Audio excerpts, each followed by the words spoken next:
إن الحمد لله نحمده ونستعينه ونستغفره ونعوذ بالله من شرور أنفسنا ومن سيئات أعمالنا. من يهده الله فلا مضل له ومن يضلل فلا هادي له، وأشهد أن لا إله إلا الله وحده لا شريك له، وأشهد أن محمدا عبده ورسوله. يا أيها الذين آمنوا اتقوا الله حق تقاته ولا تموتن إلا وأنتم مسلمون. يا أيها الناس اتقوا ربكم الذي خلقكم من نفس واحدة وخلق منها زوجها وبث منهما رجالا كثيرا ونساء، واتقوا الله الذي تساءلون به والأرحام إن الله كان عليكم رقيبا. يا أيها الذين آمنوا اتقوا الله وقولوا قولا سديدا يصلح لكم أعمالكم ويغفر لكم ذنوبكم، ومن يطع الله ورسوله فقد فاز فوزا عظيما. وإن خير الكلام كلام الله، وخير الهدي هدي محمد صلى الله عليه وسلم، وإن شر الأمور محدثاتها، وكل محدثة بدعة، وكل بدعة ضلالة، وكل ضلالة في النار. أما بعد. Donc aujourd'hui on est au cours numéro 30 dans l'explication des 40 hadiths de l'imam al-Nawawi, al-Arba'un al-Nawawiyya, et on est arrivé au hadith 23, al-Thalith ou al-Ashroun.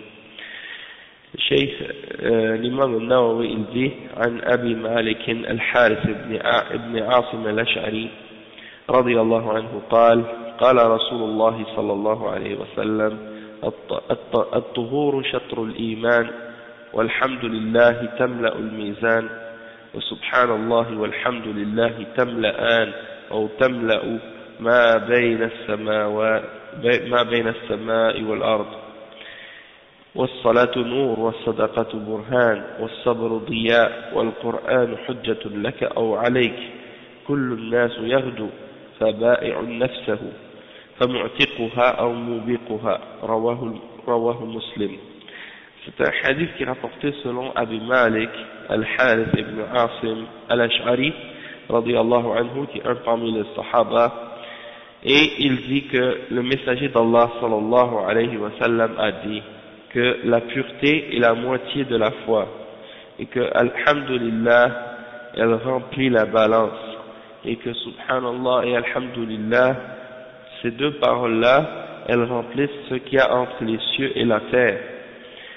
Et la prière est une lumière, la salat est une lumière, la sadaqa, l'aumône, c'est une preuve, c'est une charité, la charité c'est une preuve. As-sabru diya, la patience c'est une clarté, c'est une lumière. Et al-Qur'an hujjatun laka aw alayk, ça veut dire que le Coran c'est soit une preuve pour ou contre toi.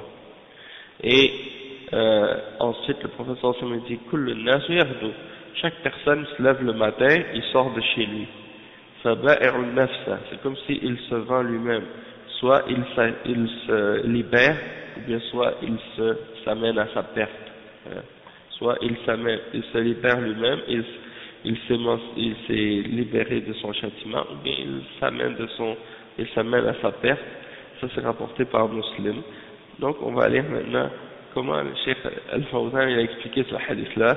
Chaque phrase de ce hadith, il l'explique en détail.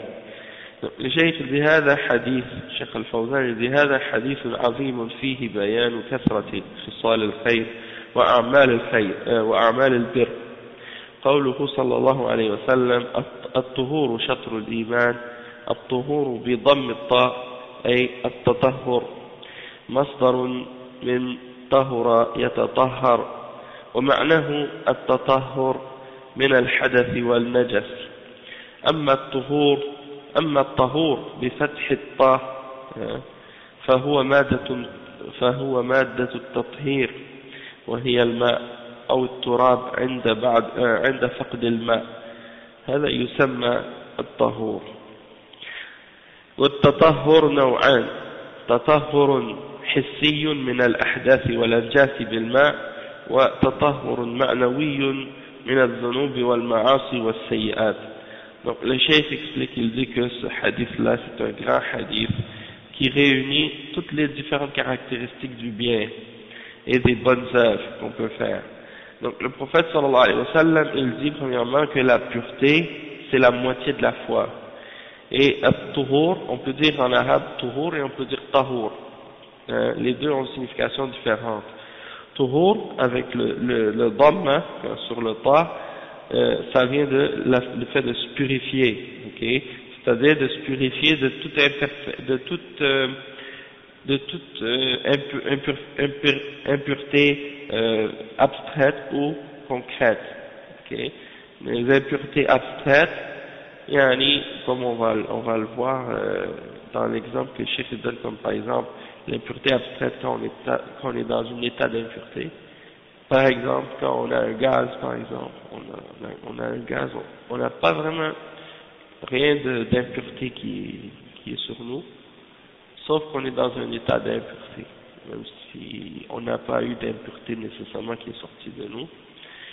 Donc ça c'est un exemple, ou bien une impureté qui est concrète lorsque on a été aux toilettes ou des choses comme ça, ou bien quelqu'un qui a eu des rapports sexuels ou une femme qui est en état d'impureté à cause de ses règles ou des choses comme ça.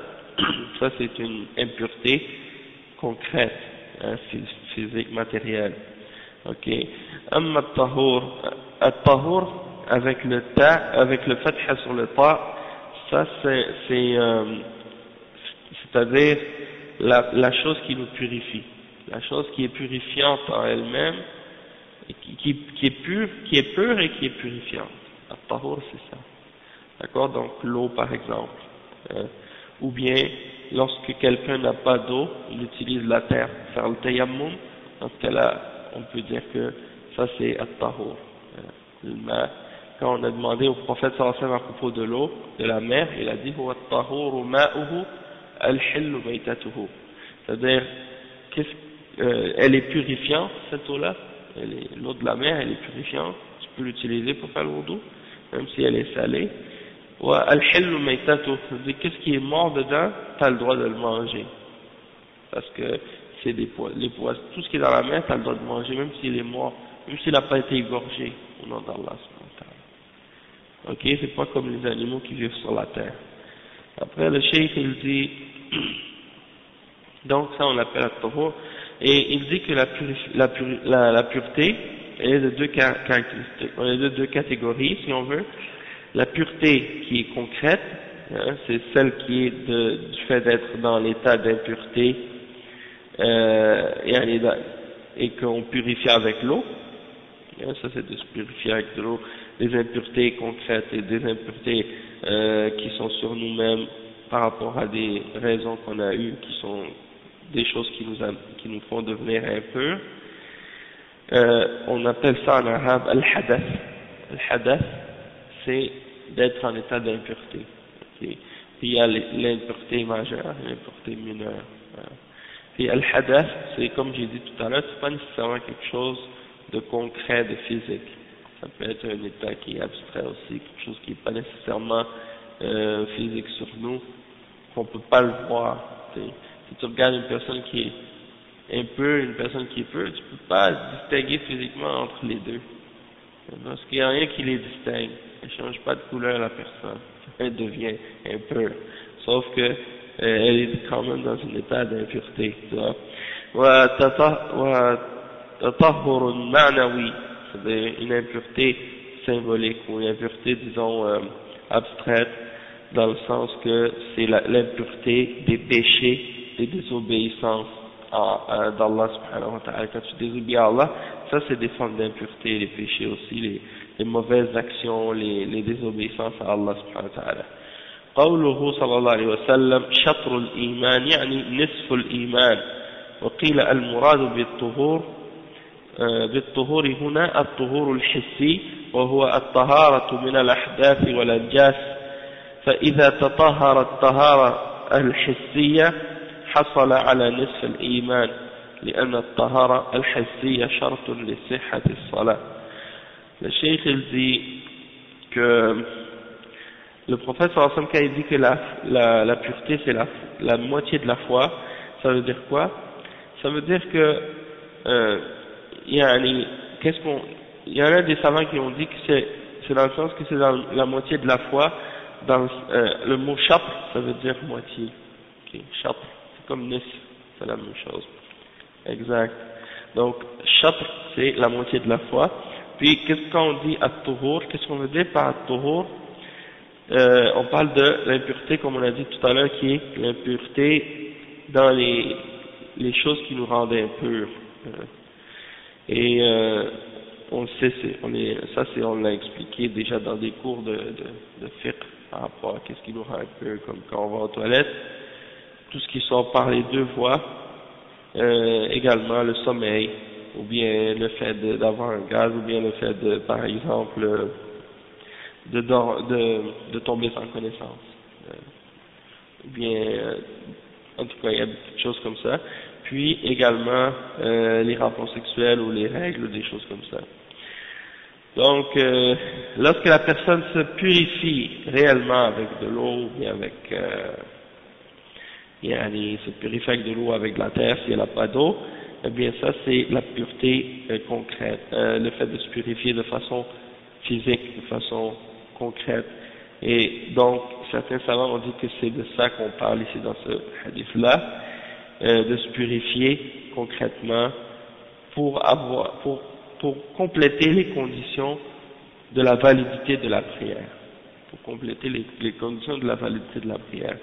وقيل المراد بالطهور أو بالطهور المراد بالطهور الطهور المعنوي والظاهر والله أعلم أنه شامل للطهورين فلا يكفي الطهور الحسي ولا يكفي الطهور المعنوي فالذي يتطهر الطهارة الحسية المأمور بها شرعا والطهارة المعنوية من الذنوب والمعاصي حصل على نصف الإيمان وبقي في حقه النصف الثاني هو العمل لأن الإيمان كما سبق بيانه قول وعمل واعتقاد. Le cheikh il dit qu'est-ce qu'on veut dire ici par at-tuhur. Il y en a d'autres savants qui ont dit que c'est la pureté, c'est abstraite dans le sens de s'écarter des péchés, des désobéissances, des choses haram et des choses comme ça. Mais le cheikh dit qu'est-ce qui est plus apparent que ces deux positions-là, c'est de les réunir ensemble en fait, de dire que les deux purifications abstraites et concrètes sont voulues dans ce hadith-là. Et donc c'est pas suffisant juste d'avoir la purification concrète, de se purifier avec de l'eau, le corps et tout, pour être pur. Il faut également se purifier intérieurement aussi par rapport aux impuretés de la désobéissance d'Allah subhanahu wa ta'ala. Donc, celui qui s'est purifié concrètement avec de l'eau, qui a fait son wudu, qui a fait son ghusl, qui s'est purifié des impuretés, physiques et autres, eh bien, dans ce cas-là, c'est pas suffisant. Hein. Il faut également qu'il se purifie en s'écartant des péchés, puis en se repentant de ces péchés-là. Et donc, lorsqu'il a accompli toute cette signification-là pour la purification, eh bien, on peut dire qu'à partir de ce moment-là, il a complété la moitié de la foi. Ok? Puis, il lui reste l'autre moitié de la foi, c'est l'action. L'autre moitié de la foi, c'est l'action, l'application. Parce que la foi, comme on a expliqué déjà dans plusieurs cours, c'est composé de la parole, de l'action et de la croyance. Qawlun wa amalun wa i'tiqad. La foi c'est ça. Qawl, amal, i'tiqad. La parole, l'action et la croyance. S'il manque une de ceux-là, c'est pas une foi qui est complète. C'est pas une vraie foi. قوله صلى الله عليه وسلم والحمد لله تملأ الميزان الحمد الثناء على المنعم وهي كلمة إذا قالها الإنسان فإنها تملأ الميزان أو تملأ ميزان الأعمال يوم القيامة لأن الحسنات والسيئات توزن يوم القيامة في الموازين وهي كلمة واحدة ينبغي على العبد أن يقولها بصدق ويثني على الله بصدق ويقيد النعم بالشكر ويصرفها في طاعة الله فليس الحمد لله باللسان فقط بل الحمد باللسان والعمل أيضا. le cheikh il dit ici que le prophète sallam ensuite il dit dans le hadith que alhamdulillah il remplit la balance, c'est-à-dire de faire la louange d'Allah subhanahu wa ta'ala, de dire louange à Allah, ça remplit la balance. Et dans la langue arabe, alhamd, ça signifie quoi? Ça signifie de faire les éloges de celui qui t'a fait une grâce. De faire les éloges de celui qui t'a fait une grâce, ça veut dire quoi? Ça veut dire que tu mentionnes ses qualités et tu mentionnes le bien qu'il a, hein, et le bien qu'il fait. Donc c'est comme, en fait, c'est de lui faire des éloges et de le glorifier. Et lorsque un être humain dit alhamdulillah, eh bien ça remplit sa balance de bonnes œuvres au jour de la résurrection. Parce que au jour de la résurrection, il y aura des balances qui vont être établies, qui vont peser les actions qu'on fait, que ce soit les bonnes ou les mauvaises. Et donc, cette parole qu'on dit, alhamdulillah, c'est important de le dire avec sincérité et de faire les éloges d'Allah subhanahu wa ta'ala avec sincérité. Et également, disons, d'accrocher chaque grâce que Allah subhanahu wa ta'ala nous fait, par le fait d'en être reconnaissant, hein, de reconnaître et de remercier Allah subhanahu wa ta'ala pour cette grâce-là qu'il nous a fait, et de dépenser cette grâce dans l'obéissance d'Allah subhanahu wa ta'ala. Chaque grâce qu'Allah nous fait, de dépenser cette grâce-là dans l'obéissance d'Allah subhanahu wa ta'ala, parce que sinon, si lorsque Allah subhanahu wa ta'ala te fait une grâce, toi tu l'utilises dans la désobéissance d'Allah subhanahu wa ta'ala, ça devient quoi dans ce cas-là? Ça devient de l'ingratitude. Ça devient de l'ingratitude parce que Allah il te donne quelque chose, toi au lieu d'utiliser pour l'obéir et pour faire le bien, pour faire ce qu'il te demande, toi tu le dépenses, cette grâce, pour désobéir à ton Créateur. Donc ça c'est une leçon pour chacun de nous. Chacun d'entre les êtres humains sur la terre, même les kuffars, ils doivent réfléchir à ça parce que même les non-croyants, peu importe qu'ils l'admettent ou qu'ils l'admettent pas, ils sont créés par Allah subhanahu wa ta'ala. Et peu importe qu'ils l'admettent ou qu'ils l'admettent pas, mais ils ont un plein de grâce d'Allah subhanahu wa ta'ala.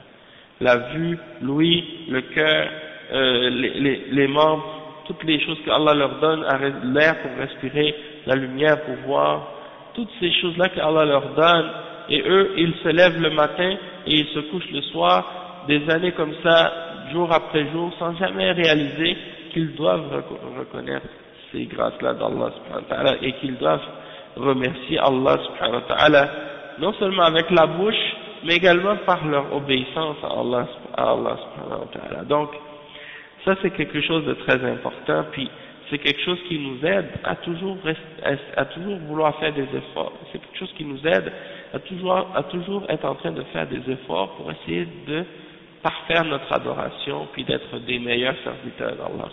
Parce que chaque fois que tu vas te rappeler de tout ce qu'Allah fait pour toi, et de tout ce qu'il t'a donné, et de tout ce qu'il donne à la création, eh bien, ça t'aide à vouloir faire des efforts pour en faire plus pour lui. Hein? Regardez l'exemple du prophète Mohammed sallallahu alayhi wa sallam, quand Aïcha radiyallahu anha, elle voyait que le prophète sallallahu alayhi wa sallam restait dans la prière la nuit, et il priait jusqu'à ce que ses pieds craquent des fois, hein, tellement qu'il restait debout dans la prière la nuit. Et Aïcha radiyallahu anha, elle disait au messager d'Allah, tu fais cette adoration-là alors que tes péchés passés et futurs sont déjà pardonnés. Hein? Et le professeur m'a répondu, est-ce que je ne veux pas être un serviteur reconnaissant? Hein?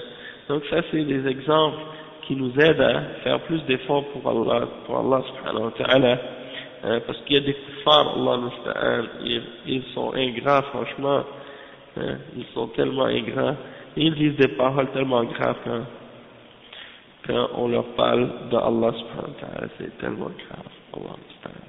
Le cheikh il dit, وقال صلى الله عليه وسلم, donc le cheikh il dit, tu dois dépenser les grâces d'Allah dans le bien, dans l'obéissance d'Allah, et c'est pas juste avec la langue que tu dois le faire, mais c'est aussi par tes actions.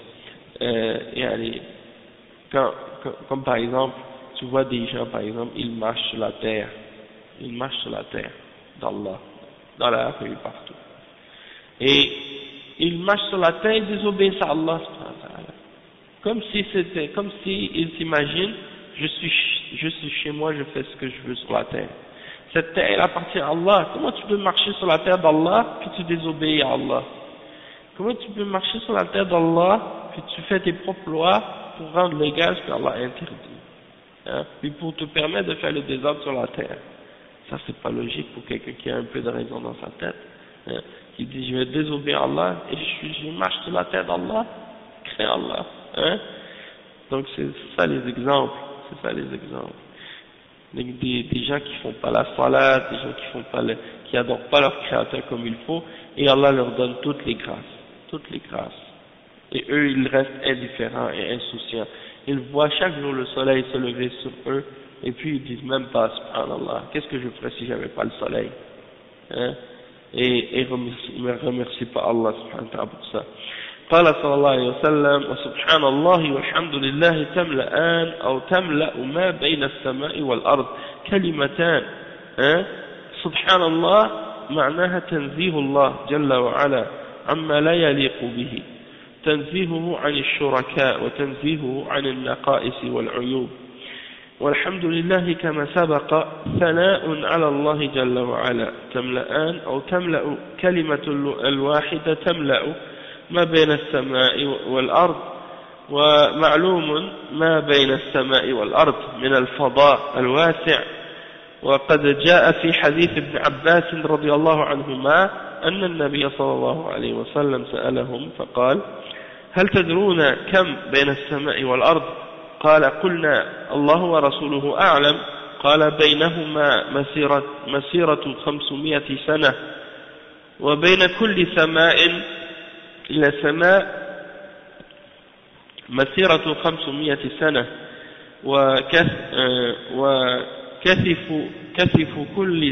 كثف كل سماء مسيرة 500 سنة فهاتان الكلمتان إذا قالهما الإنسان بصدق ونية خالصة يملأان ما بين السماء والأرض على سعة ما بين السماء والأرض لعظم هاتين الكلمتين لا للفظهما ولكن لمعناهما والعمل بهما فليس المقصود التلفظ باللسان فقط بل لا بد أن يعمل بهما أو أن يعمل بهما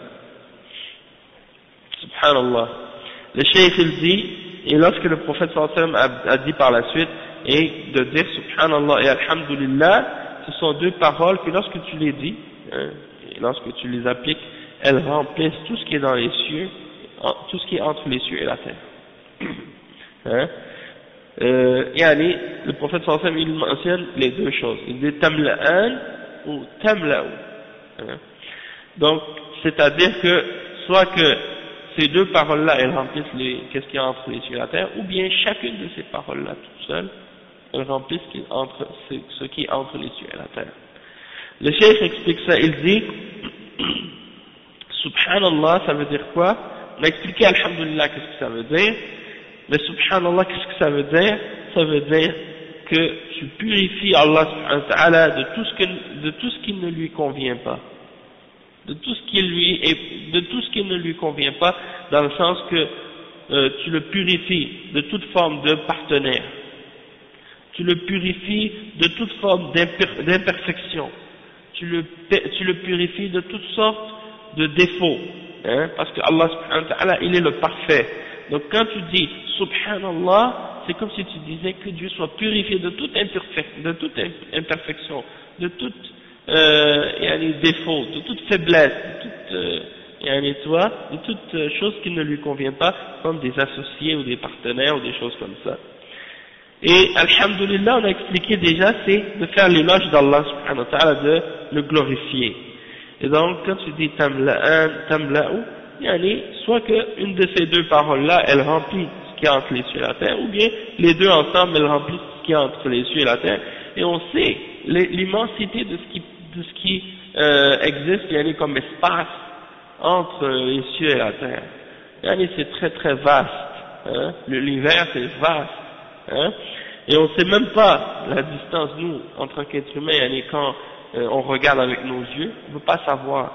Mais le prophète sallallahu alayhi wa sallam, il a dit dans un hadith qui est rapporté selon Abdullah ibn Abbas, lorsque le prophète sallallahu alayhi wa sallam a demandé aux sahaba, est-ce que vous savez quelle est la distance qu'il y a entre les cieux et la terre?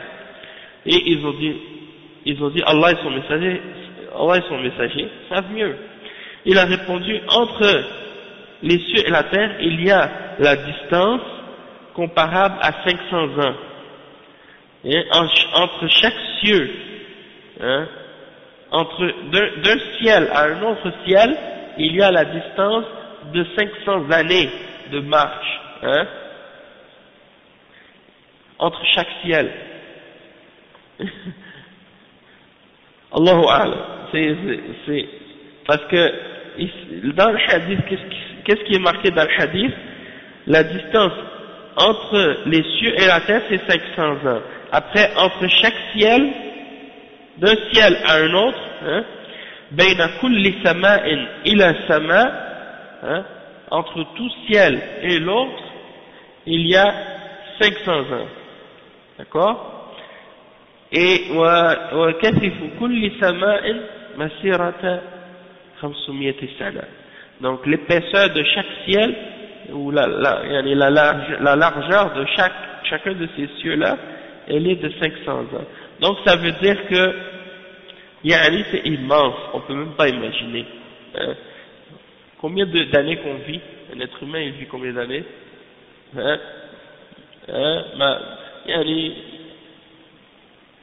60, et il y en a qui arrivent à 100 maximum, dans les 100 ils ne dépassent pas.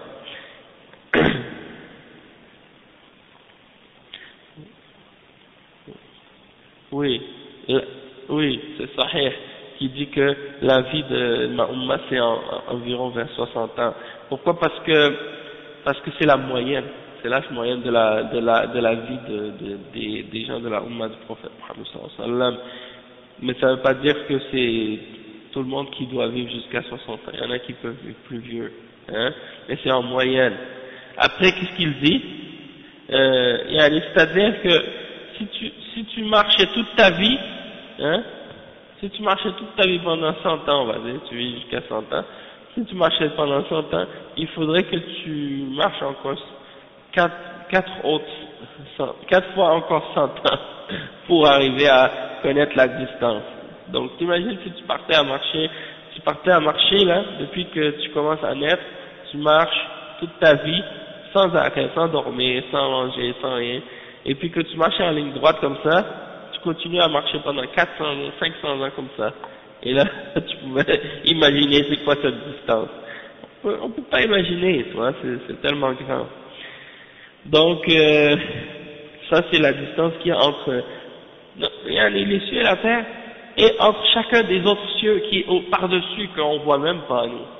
Parce que qu'est-ce qu'on voit la nuit là? Le ciel qu'on voit la nuit, le noir, c'est le premier ciel seulement. Il y en a 7 encore en haut. Donc on sait même pas la distance. Hein?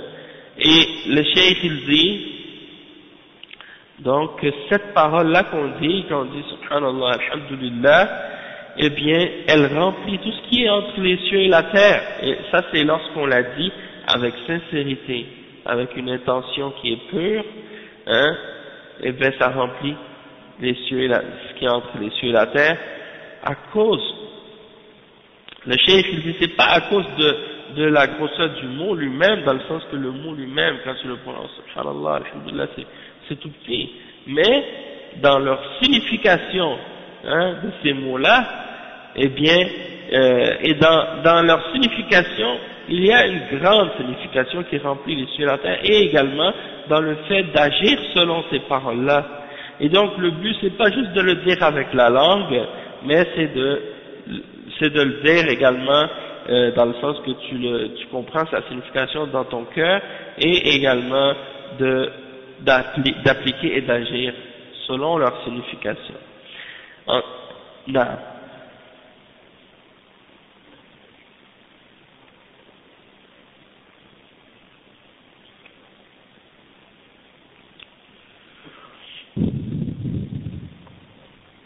Oui, parce que, alhamdulillah, c'est que tu donnes la louange à Allah subhanahu wa ta'ala. Ça, il n'y a pas de moment spécifique dans le sens que, alhamdulillah, c'est pour toute chose que Allah te donne, de bien ou de mal. Tu dis alhamdulillah, même pour le mal, parce que quand tu dis par exemple alhamdulillah pour quelque chose qui t'arrive de mal, tu remercies Allah subhanahu wa ta'ala parce que ça pourrait être pire que ça, hein? Et ça peut t'amener un bien aussi. Donc le croyant, tout ce qui lui arrive de bien ou de mal, c'est un bien pour lui, hein? Parce que ça efface ses péchés aussi quand il arrive un mal, quelque chose comme ça, hein? Alhamdulillah. Sauf quand tu fais un péché, tu dis pas, le fait que tu as fait un péché, tu dis pas alhamdulillah, hein? Parce que là c'est pas quelque chose qui t'arrive en dehors de ta volonté, toi. Quelque chose que tu choisis. Et donc dans ce cas-là, tu es responsable du mal que tu as fait. Et tu dis astaghfirullah. Dans ce cas-là, tu dis astaghfirullah. Mais sinon, subhanallah, c'est dans tout ce qui amène ton éblouissement. Quand t'es ébloui par quelque chose d'Allah que Allah a créé, tu vois que c'est grand, tu vois que c'est beau, tu vois que c'est surprenant, tu vois que c'est quelque chose de merveilleux, tu dis subhanallah, pour dire waouh, c'est comme si tu es étonné et tu es ébloui, tu dis comme Allah a bien créé les choses, hein, comme Allah il a bien fait ces choses-là, comme il est parfait, comme il est exempt de toute imperfection, de toute faiblesse, de toute mauvaise qualité que les êtres humains peuvent posséder. Il est au-dessus de tout. Il est le parfait, le plus grand, toi. Donc c'est ça quand tu dis subhanallah, c'est ça que ça veut dire.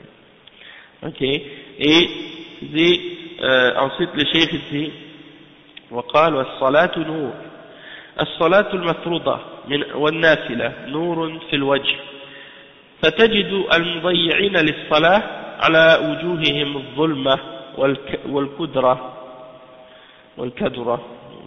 والعياذ بالله وتجد المحافظين على الصلوات والمتهجدين في الليل على وجوههم الضياء والنور والبشاشة وهذا شيء واضح للناس إذا تأملته فالصلاة نور لك في وجهك ونور لك على الصراط ونور لك في سلوكك وحياتك قال تعالى إن الصلاة تنهى عن الفحشاء والمنكر وقال واستعينوا بالصبر والصلاة وإنها لكبيرة إلا على الخاشعين فالصلاة أمرها عظيم. Le cheikh il dit que la salat, le prophète sallallahu alayhi wa sallam a dit que la salat c'est une lumière, hein, c'est une lumière et la salat, on parle de la salat qui est obligatoire et la salat aussi qui est surérogatoire, qui n'est pas obligatoire, que tu fais surplus. C'est une lumière dans le visage. Et il dit que si tu remarques les gens qui négligent la prière ou qui ne font pas leur prière, tu vois dans leur visage des ténèbres, tu vois une obscurité dans leur visage, hein, une noirceur, wal-'iyadhu billah. Et tandis que tu vois que ceux qui préservent la prière et qui la gardent, eh bien tu vois que ceux qui prient régulièrement leur prière obligatoire et qui prient la nuit aussi, il y a comme une sorte de clarté, de lumière,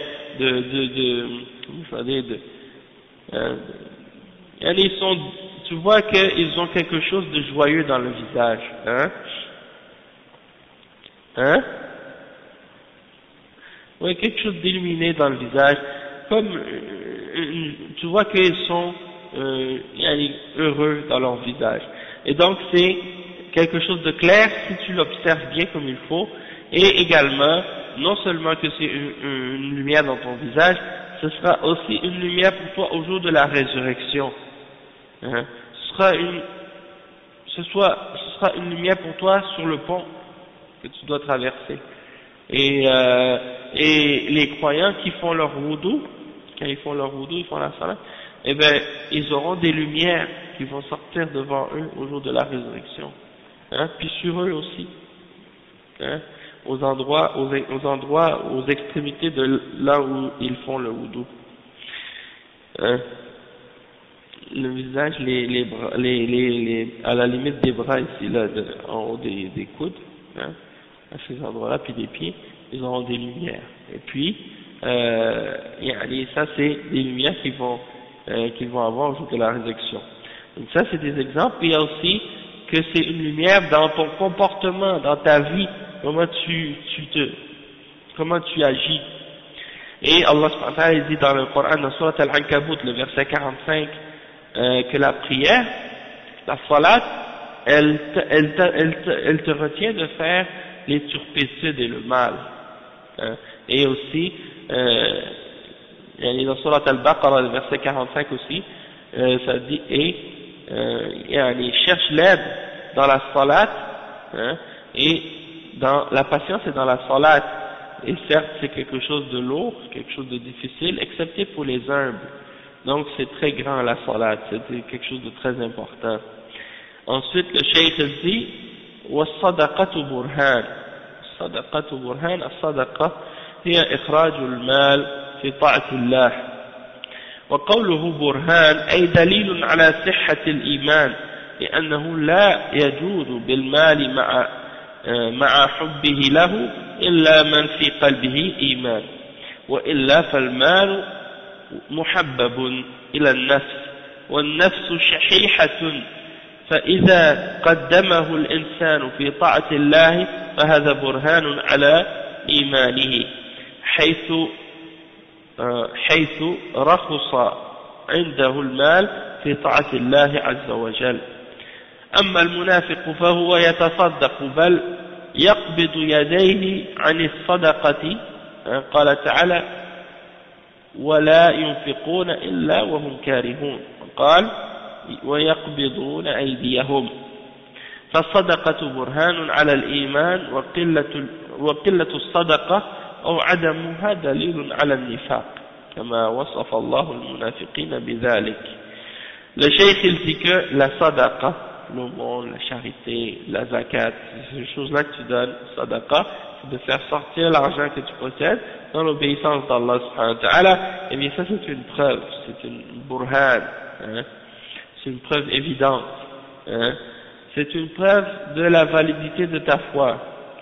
Parce que lorsque quelqu'un est généreux dans ses biens, hein, malgré qu'il aime ses biens, il le donne, hein, eh bien c'est la preuve que il le donne uniquement parce que dans son cœur il y a de la foi. Sinon, il le donnerait pas, parce que tout le monde aime les biens. Tout le monde aime les biens qu'il possède. Et personne ne veut s'en séparer.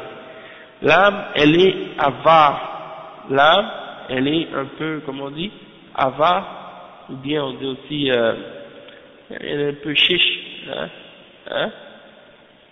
Oui, c'est ça, shahiha.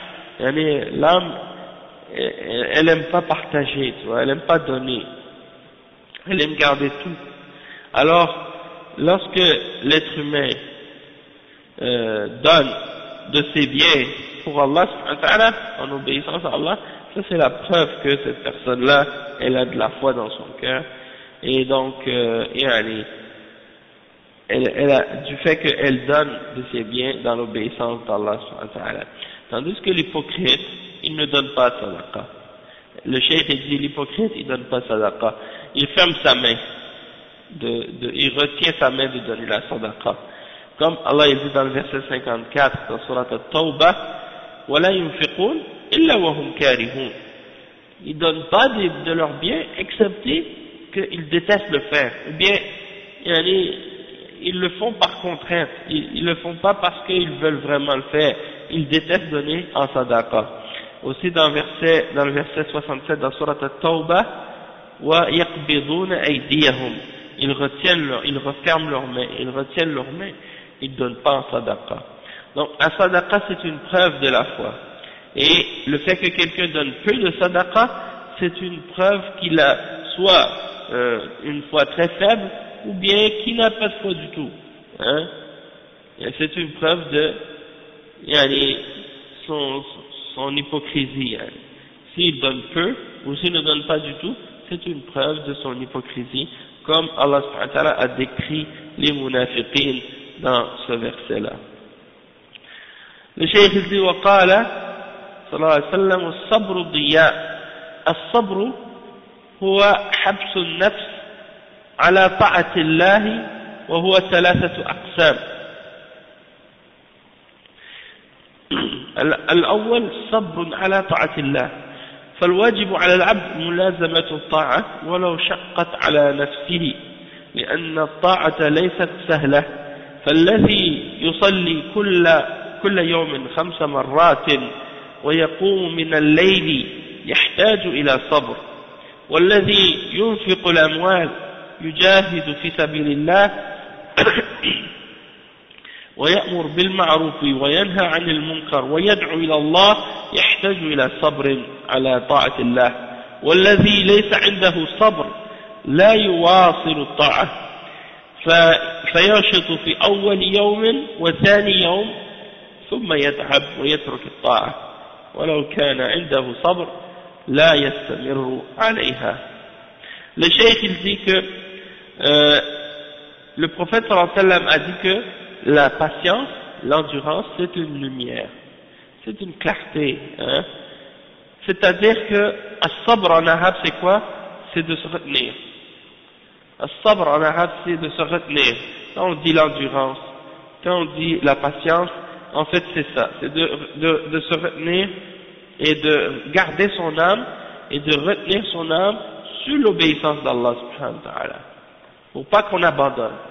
Donc le premier, on peut dire que la patience ou l'endurance, elle est divisée en 3 catégories. La première catégorie de patience ou de sabr, c'est d'endurer l'obéissance d'Allah subhanahu wa ta'ala, d'être endurant dans l'obéissance d'Allah subhanahu wa ta'ala. Pourquoi? Parce que le cheikh dit que c'est obligatoire aux serviteurs de continuer à adorer. Et ça, c'est même si c'est dur pour toi, tu dois continuer à le faire. Parce que d'adorer Allah subhanahu wa ta'ala puis de continuer à l'adorer, c'est lourd, c'est difficile. Donc, étant donné que c'est pas facile, hein, il donne des exemples, le cheikh. Il dit comme par exemple quelqu'un qui va prier 5 fois par jour et qui va se lever la nuit pour prier.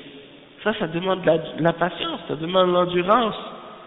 Celui qui donne de son argent, celui qui fait le djihad fi sabilillah, hein, celui qui ordonne le bien, qui interdit le mal, celui qui invite les gens à Allah, il a besoin d'être endurant dans l'obéissance d'Allah subhanahu wa ta'ala. Celui qui n'a pas de patience, celui qui n'a pas d'endurance, il ne va pas être capable de continuer. Il va commencer peut-être 1 jour, 2 jours, puis il va se fatiguer, puis il va laisser tomber. Il va dire, ah ça y est, moi j'en ai marre là, je suis fatigué, hein, j'arrête. A'udhu billah, hein, c'est vrai. Donc, le cheikh il dit, tu as besoin de sabr pour rester sur l'obéissance d'Allah subhanahu wa ta'ala, hein. الثاني صبر على محارم الله لا شك أن النفس أمارة بالسوء. Et il y a des gens qui pensent que ça c'est pas normal de sentir ça, c'est normal, et c'est ça la foi, c'est que tu fais des efforts. On est sur la terre pour lutter, c'est une lutte, c'est pas pour rester assis pour dire ah ça y est je suis fatigué j'arrête, hein. Donc la seule fois que tu peux t'arrêter c'est quand on va être mort. On va aller au paradis, Inch'Allah, si on a été sincère, on a fait tous les efforts que Allah nous demande.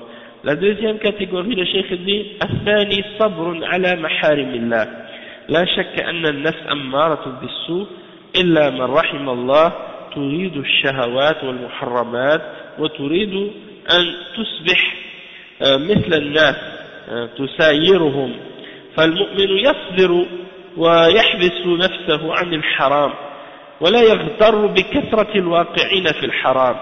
Le cheikh il dit la deuxième catégorie de la patience, c'est d'être endurant et d'être patient dans le fait de s'abstenir de ce qui est haram, dans le fait de se retenir de faire ce qui est haram. Tu vois, tu dois te forcer à faire ce qui est halal et à faire ce qui est obligatoire et à faire ce qui est bon, tu te forces. Là, dans l'autre sens, tu te retiens, hein, parce qu'il y a quelque chose en toi qui te pousse, hein, qui t'attire vers le mal, qui t'attire vers ce qui est haram, qui t'attire vers tes désirs, qui t'attire vers tes passions, hein, qui t'attire vers le haram. Donc, tu te retiens pour pas le faire. Hein. Donc, il y a des choses dans la société qui vont te pousser vers qu'est-ce qui est haram. Hein. La musique, les femmes, tout ce qui peut te tenter. Hein. Toi, tu te retiens de tout ce qui est haram, de ces choses-là. Parce que le cheikh il dit, on a tous qu'est-ce qu'on appelle al-nafs al-ammaratu bis-sou, l'âme qui te pousse ou qui t'ordonne de faire ce qui est mauvais. Hein, ça c'est une des états de l'âme. Hein, et ça c'est, tout le monde a ça, excepté celui à qui Allah a fait miséricorde. Donc cette âme-là, elle veut les désirs, elle veut les choses haram. Et donc, elle te demande d'avoir tout ce que le monde, de faire comme tout le monde, et d'être comme tous les autres, et de suivre les gens. Hein. Mais le croyant, lui, il est patient, il est endurant, il se retient de tout ce qui est haram, il ne se laisse pas tromper par la quantité de gens qui font le haram. Vous dites, ah mais tout le monde fait ça, pourquoi tu ne le fais pas? Hein. La plupart des êtres humains sont faibles aujourd'hui. Hein. En particulier aujourd'hui. Même dans le passé aussi, mais aujourd'hui, les gens, on dirait qu'aujourd'hui sont plus faibles qu'avant, dans le sens que, quand ils voient des gens faire des choses haram, c'est comme s'ils se disent, ah mais il faut faire comme tout le monde, hein, si tu fais pas comme tout le monde, t'es pas normal, hein, donc c'est de suivre comme des moutons, et ça demande de la patience. الثالث صبر على أقدار الله المؤلمة. فينبغي للمسلم أن يصبر إذا أصابته مصيبة في ماله أو في نفسه أو في أهله وأقاربه ولا يجزع ولا يتسخط ويرضى ببقاء الله وقدره ويرضى بقضاء الله وقدره ويسلم أمره إلى الله لأنه يعلم أنه ما من شيء يحدث له من خير أو شر إلا بقدر الله إلا بتقدير الله جل وعلا فليس له حيلة فإذا صبر فله أجر وإذا لم يصبر فالمصيبة ماضية ويحرم الأجر فكما أنه يشكر على نعمه عليه أن يصبر عند المصائب. La troisième catégorie d'endurance et de patience, c'est d'être endurant lorsque le musulman doit subir des choses que Allah lui a destinées, lui a prédestinées, qui sont douloureuses, qui sont douloureuses dans le sens que c'est des choses qui sont déplaisantes ou qui sont douloureuses, qui peuvent lui faire mal. Donc Allah subhanahu wa ta'ala, il nous a prédestiné des choses dans notre vie qui nous arrivent, des épreuves, des difficultés, des malheurs. Et donc, le croyant, le musulman, il est endurant lorsque un malheur l'a atteint. Soit un malheur dans son argent, hein, un malheur dans sa personne, hein, des choses que tu calculais même pas. Des fois tu te dis, ah, ça y est, j'ai réussi à mettre un petit peu d'argent de côté, là je suis content, machallah, hein, une bonne petite somme d'argent. Tout d'un coup tu prends une contravention, une étiquette, ou bien tu vas dire, il arrive quelque chose, ils te disent, bon, ça y est, monsieur, vous devez payer telle somme d'argent. Hein. Il n'y a pas longtemps, il y a quelqu'un dans ma famille, Allah Mousta'an, il est arrivé quelque chose justement dans la maison, avec de l'eau qui s'est déversée dans le mur, hein, par rapport à une machine à laver. Et ben, l'eau est rentrée dans le mur, ça a fait des dégâts d'eau. Ils lui demandent de payer $7,000, hein, pour payer les dégâts de ça. Donc, là tu dis, ah, là ça y est, j'avais un petit peu d'argent, et là tout d'un coup, maintenant, tout cet argent, je suis obligé de le donner pour payer un truc là, que je ne veux même pas en profiter. Hein. Et bien donc ça c'est des épreuves. Allah il te donne des épreuves dans ton argent, il te donne des épreuves dans toi-même, il te donne des épreuves dans ta famille, dans tes proches. Hein. Des fois c'est tes proches, des fois c'est tes enfants. Hein. Hein, ta femme, tes enfants. Donc, hein, là tu dis, là ça y est, tout va bien. Là tout d'un coup tu entends qu'un de tes enfants il a une maladie, il doit faire une grosse opération et il faut que tu dépenses une grosse somme d'argent pour le faire traiter et des choses comme ça. Hein, et ben Là, il y a des gens comme ça, il y a des gens, subhanallah, quand ils ont des épreuves comme ça, c'est difficile. Il y en a qui n'arrivent pas à supporter ça, ils se mettent en colère, ils commencent à insulter, à dire des mauvaises paroles, à parler même contre Allah subhanahu wa ta'ala, ou à dire des choses contre le qadar. Ça, c'est le signe de quelqu'un qui n'a pas une foi en la prédestination.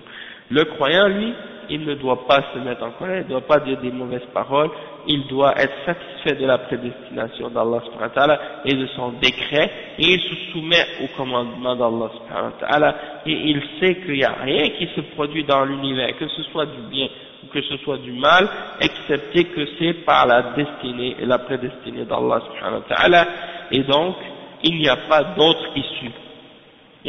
Allah il a écrit, ça se produit, c'est comme ça. Hein? Donc, si tu es patient et endurant, tu auras la récompense d'Allah subhanahu wa ta'ala pour cette patience-là. Mais lorsque ce malheur-là, il tombe sur toi, hein, et que toi, tu n'es pas endurant, eh bien, tu seras, non seulement le malheur va rester, tu vas quand même avoir le malheur, et en plus, tu vas être privé de la récompense d'être patient. Donc, t'es perdant si tu n'es pas reconnaissant envers Allah subhanahu wa ta'ala, même dans ces moments-là. Donc, tout comme tu vas être reconnaissant pour ses grâces, tu dois être patient lors des malheurs. Ok? Et, hein? Exact, et c'est ça le succès. وفي قوله صلى الله عليه وسلم والصلاة نور والصبر ضياء. Et la prière, la salat est une lumière et la patience est une lumière. L'endurance est une lumière. النور ضياء سواء النور والضياء سواء ولكن الضياء أشد. قال تعالى وجعل الشمس ضياء والقمر نورا. ولا شك أن الشمس بحرارتها الشديدة أشد من القمر، فالصبر يحمل الإنسان على الاستمرار في الطاعة حيث يضيء له الطريق، فإذا نزلت به مشاق أو مكاره فإن الطريق يكون أمامه واضحا لا يلتبس عليه. Le cheikh il dit que la prière, donc le prophète sallallahu alayhi wa sallam a dit que la prière c'est une lumière, il a dit que l'endurance c'est une clarté, et il dit que la lumière et la clarté, an-nur wa ad-diya, c'est la même chose en arabe, sauf qu'il y en a ad-diya qui est plus fort que la nur, diya plus fort que an-nur. Il dit que Allah il dit dans le verset 5 dans Surat Yunus, il a fait du soleil une clarté et de la lune une lumière. Donc c'est pour dire que le soleil, il n'y a pas de doute que le soleil est plus fort avec sa chaleur et avec sa force que la lune, bien sûr. Donc d'être endurant, ça amène quelqu'un à compléter et à rester dans l'obéissance d'Allah subhanahu wa ta'ala, et ça lui illumine son chemin, ça éclaire son chemin. Lorsqu'il lui arrive une difficulté ou quelque chose qu'il n'aime pas sur son chemin, eh bien il y aura devant lui une lumière qui lui clarifie les choses et qui enlève les ambiguïtés ou les choses qui ne sont pas claires. La prière c'est une lumière et la patience aussi, ok, c'est une clarté d'âme. قال والقرآن حجة لك أو عليك. القرآن الذي أنزله الله على رسوله صلى الله عليه وسلم لهداية الناس وبيان الحق من الباطل، إن عملت به صار حجة لك عند الله يوم القيامة، وإن تركته صار حجة عليك، وليس لك عذر في عدم العمل بما جاء في القرآن، لأن القرآن جاءك فهو يتلى في المساجد وفي المجالس وفي الإذاعات، وأيضا القرآن ميسر لكل من يريد تعلمه، وهذا من إقامة الحجة على الناس، فلا تزال ترى المصحف ولا تزال تسمع القارئ ولا تزال تقرأ أنت وقد بلغك القرآن، فليس لأحد عذر يوم القيامة أن يقول ما علمت وما بلغني شيء. قال تعالى قد كانت آياتي تتلى عليكم فكنتم على أعقابكم تنكصون فالقرآن حجة لك إن عملت به أو حجة عليك إن تركته ولم تعمل به. Le cheikh il dit que le Coran c'est une preuve contre, pour ou contre toi. Le Coran que Allah a fait descendre sur son messager Muhammad sallallahu alayhi wa sallam pour la guidance des hommes et pour clarifier et pour faire en sorte que la vérité et le faux soient clarifiés, si tu l'appliques, ça devient une preuve contre toi, pour toi au jour de la résurrection, c'est-à-dire une preuve en ta faveur, parce que tu l'as appliqué au jour de la résurrection. Mais si tu l'as abandonné, ça devient une preuve contre toi, et tu n'auras pas d'excuse au jour de la résurrection pour ne pas l'avoir appliqué, ou pour ne pas avoir pratiqué ce qui est dans ce Coran. Parce que le Coran, il est vu pour toi, et donc, il est récité partout, dans les mosquées, dans les assemblées, à la radio. Le Coran, il est facilité maintenant pour tout le monde. Tout le monde a la possibilité de l'apprendre s'il veut. Et ça fait partie de l'établissement de la preuve, que la preuve est établie sur les hommes. Il dit que tu vois toujours le mushaf partout, tu l'entends partout. Maintenant les gens ils le mettent même dans l'internet, partout. Donc ça veut dire que le Coran tu peux l'entendre partout où tu es, et il te parvient, peu importe où tu es. Personne n'a d'excuse au jour de la résurrection pour dire non mais moi je savais pas, il n'y a rien, j'ai pas entendu le Coran. Non, le Coran il t'est parvenu. Et le cheikh il dit dans le verset 66, Allah subhanahu wa ta'ala dit dans le verset 66, et le cheikh il mentionne ce verset là dans Surat al-Mu'minun. Allah subhanahu wa ta'ala dit قد كانت آياتي, mes versets ils t'étaient récités, et vous vous tourniez sur vos talons, vous tourniez le dos à la révélation. Donc c'est pour dire que le Coran ce sera une preuve soit en ta faveur si tu l'appliques, ou bien contre toi si tu l'as abandonné et si tu l'as pas appliqué. وقال ثم قال صلى الله عليه وسلم, et ça c'est un rappel pour nous les musulmans qu'on a appris le Coran puis qu'on fait le contraire. Ça c'est pas correct, ce sera une preuve contre nous au jour de la résurrection. ثم قال صلى الله عليه وسلم كل الناس يغدو الغدو هو الذهاب صباحا من البيوت فالناس يخرجون من البيوت أول النهار أين يذهبون؟ يذهبون إلى أعمالهم إما بيعا وإما شراء وإما وظيفة فليس هناك أحد يجلس في البيت إلا مريض أو النساء أو الرجل. أما الرجل فإنه يخرج ولا يبقى في البيت إلا إذا صار مريضا أو هرما. Le cheikh il dit, et le prophète sallallahu alayhi wa sallam dit ensuite, كل الناس يغدو. Yaghdu ça vient de al-ghudu, et al-ghudu ça veut dire de partir le matin, sortir de la maison le matin. Donc les gens ils sortent de leur maison au début de la journée, le matin ils partent où? Ils vont où? Ils vont à leur travail, soit ils vont vendre, soit ils vont acheter, soit ils vont faire un autre travail quelconque. Il y a personne qui reste à la maison, excepté le malade ou la femme, ou le chômeur.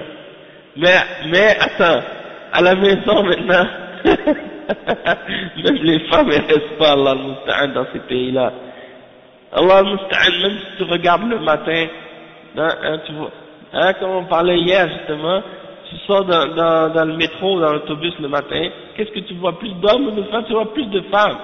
Il y a plus de femmes qui sortent de leur maison le matin que d'hommes. C'est ça qui arrive dans les pays de pauvres comme ça. Donc le chef, c'est ce qu'il dit. Il dit, les hommes, donc, il dit, ils sortent, ils restent pas à la maison, excepté s'il est malade ou bien qu'il est vieux, il peut pas marcher, il peut pas sortir. وخروج العبد من بيته إما أن يوقعه في الشر وإما أن يوقعه في الخير فإن ذهب إلى طلب العلم أو وإلى فعل الطاعات فإنه يكسب خيرا وإن ذهب إلى المعاصي والسيئات والشرور والفتن فإنه يكسب شرا فهو بغدوه وذهابه من بيته إما أن يذهب إلى الخير وإما أن يذهب إلى شر Donc le cheikh il dit quand le serviteur sort de chez lui, soit qu'il va amener son âme vers le mal, ou soit qu'il va l'amener vers le bien. Si tu t'en vas chercher de la science, tu t'en vas faire de l'obéissance à Allah, faire du bien, alors tu vas recueillir du bien. Et si tu pars pour aller faire des désobéissances à Allah, des péchés, des choses mauvaises, des choses de fitna, de tentation, tu vas obtenir que le mal. Donc quand tu sors le matin, tu sors de la maison, tu t'en vas de chez toi, soit que tu t'en vas vers le bien, ou soit que tu t'en vas vers le mal. فقال قال صلى الله عليه وسلم فبائع نفسه فمعتقها أو موبقها فمن الناس من يوفقه الله سبحانه وتعالى فيعتق نفسه بالاستغفار والتوبة والرجوع إلى الله والندم ومنهم من يركن إلى المعاصي والشرور والفتن فيوبق نفسه أي يهلكها فالإنسان في خروجه في الصباح إلى أعماله لا يخلو من أحد أمرين إما أن يعتق نفسه وإما أن يوبقها يعني le cheikh il dit que lorsque tu sors le matin là comme on a dit tout à l'heure c'est comme si en fait à ce moment-là c'est comme si tu te vends, soit que tu te libères ou que tu te vends pour ta perte et il y a des gens Allah leur donne le succès et donc ils se libèrent eux-mêmes en faisant des istighfar, en demandant pardon à Allah, en retournant à Allah en repentance, en revenant à Allah avec les remords d'avoir fait du mal. Tandis qu'il y en a d'autres qui, au contraire, ils se reposent encore, ils retombent encore plus dans le péché, dans le mal, dans les tentations. Donc il fait périr son âme. Il se fait périr lui-même. Yani yubiquha, c'est-à-dire yuhlikuha, c'est ce que ça veut dire. Il l'amène vers sa perte, vers al-halak, la perte, la perdition. C'est ça qu'il fait lorsqu'il l'amène vers les péchés. فالإنسان في خروجه, lorsque l'être humain sort le matin, le sabah, il s'en va travailler, eh ben c'est soit une des deux choses suivantes qu'il fait. Soit qu'il va aller se libérer son âme, soit il va aller faire périr son âme. C'est ça les deux choix qu'il a. فعلى المسلم أن يتذكر هذا وأن يتحفظ في خروجه وذهابه فيحفظ سمعه وبصره وجوارحه ليكون ممن اعتق نفسه. أما إذا لم يحفظ هذه الجوارح وهذه الأعضاء فإنه يكون ممن أوبق نفسه ولا حول ولا قوة إلا بالله. Le musulman doit se rappeler de ça, il doit se préserver lui-même lorsqu'il sort de chez lui, lorsqu'il part, il doit préserver son ouïe d'entendre des choses haram, sa vue de voir des choses haram, et son corps de faire des choses haram pour qu'il arrive à se libérer lui-même, à s'acheter lui-même pour se libérer. Tandis que s'il ne se préserve pas dans son corps et dans ses membres et dans sa vue et dans son ouïe, etc., eh bien il a fait périr son âme. Wala hawla wala quwwata illa billah.